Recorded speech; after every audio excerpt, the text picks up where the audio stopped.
So, how bad can this election really get? I'm going to be talking about this a lot in the coming days, the coming weeks, the coming months, because it's a very important topic.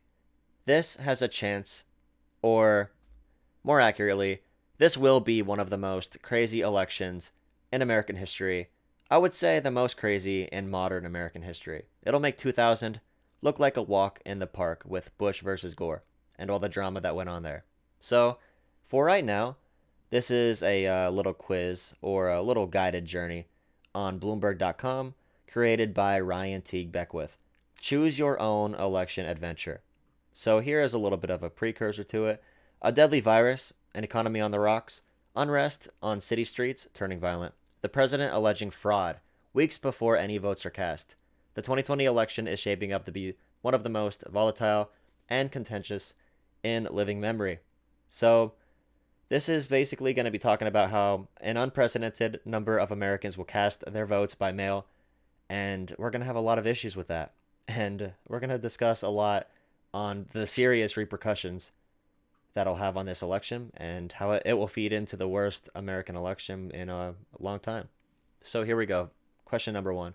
Do election, or scenario number one, do election officials process mail in ballot applications quickly? And does the U.S. Postal Service deliver mail in ballots promptly? So, we know this is almost a guaranteed go bad situation. This is not going to go good with the Postal Service. We know that in the most important areas in the country that the USPS needs to be functioning for this election, it has been effectively wiped out by this administration, by the Postal Service, by the Postmaster General. So no, ballot delivery is going to be very slow. So we're not going to get enough ballots counted for this election.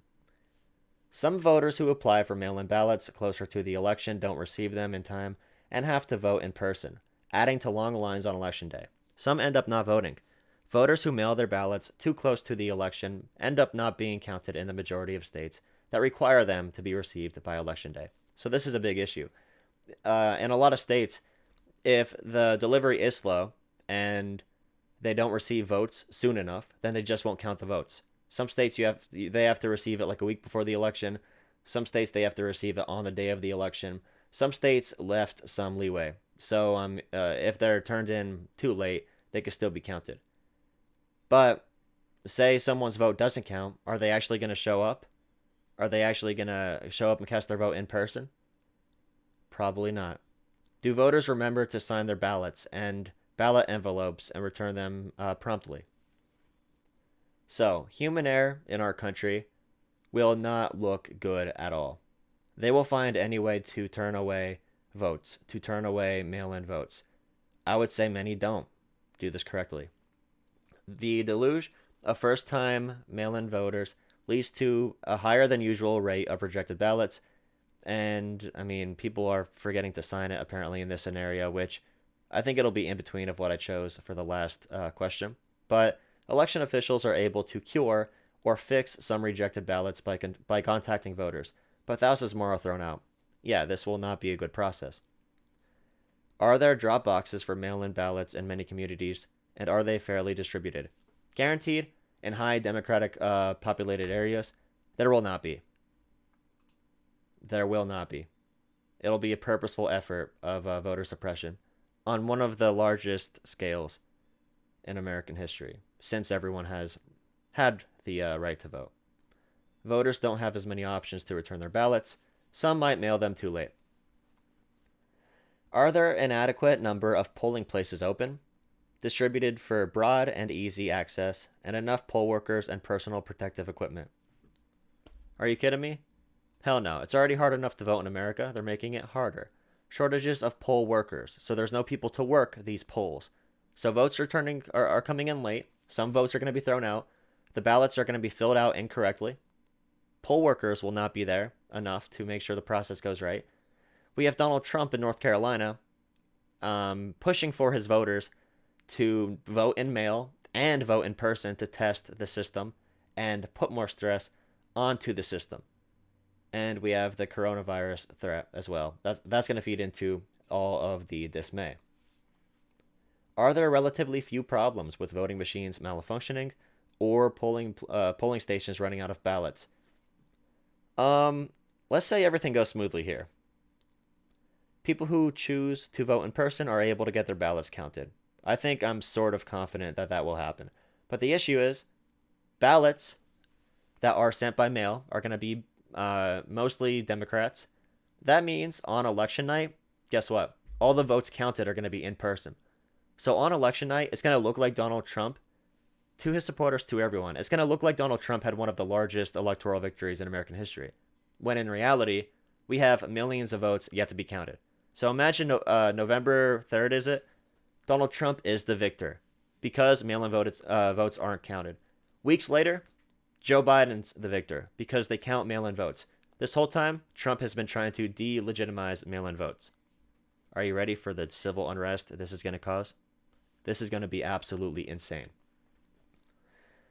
All right, so do key states decide to process mail in ballots before Election Day? And do election officials have the funding and staff to handle them? This is a guaranteed. No, they are not going to be able to count these early. We are way behind. Things are being crippled. The vote count drags on as key states such as Michigan and Pennsylvania work through a mail in ballot backlog. I'm in Pennsylvania. It's going to be a huge issue here. If you're in PA and you can vote in person, please vote in person. Your vote in the mail, it's leaving it up in the air.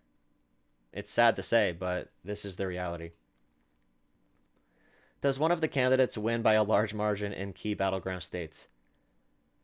Um, no, it's going to be a nail biter, and this is where the big issue is that I was just presenting.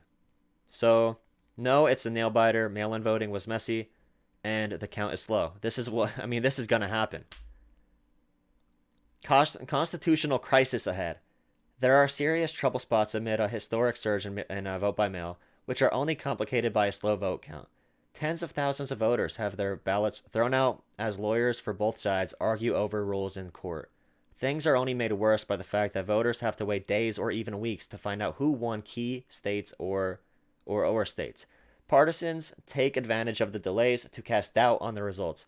And internet trolls and Russian agents, I know a lot of leftists won't like that, but it's true.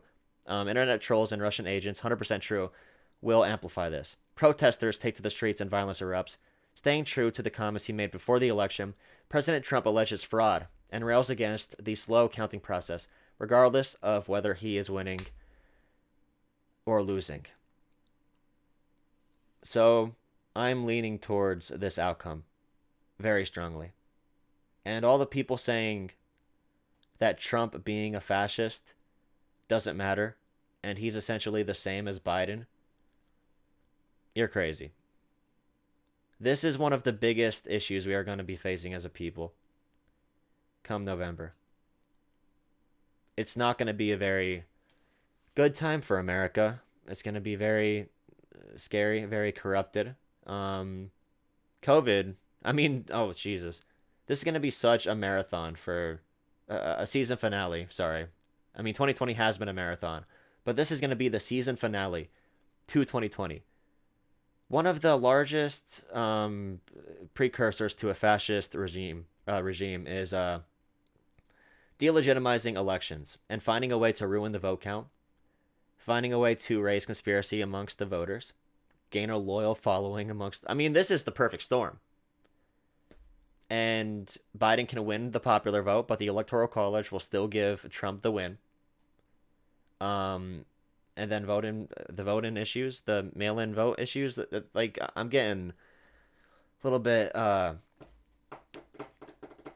overloaded here, but I think you get what the big issue here is.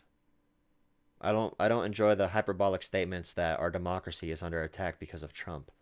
I don't enjoy hearing that from people, and I know they're using that to say vote for Biden, even if you don't like him. But it is very true, and we'll talk about this more.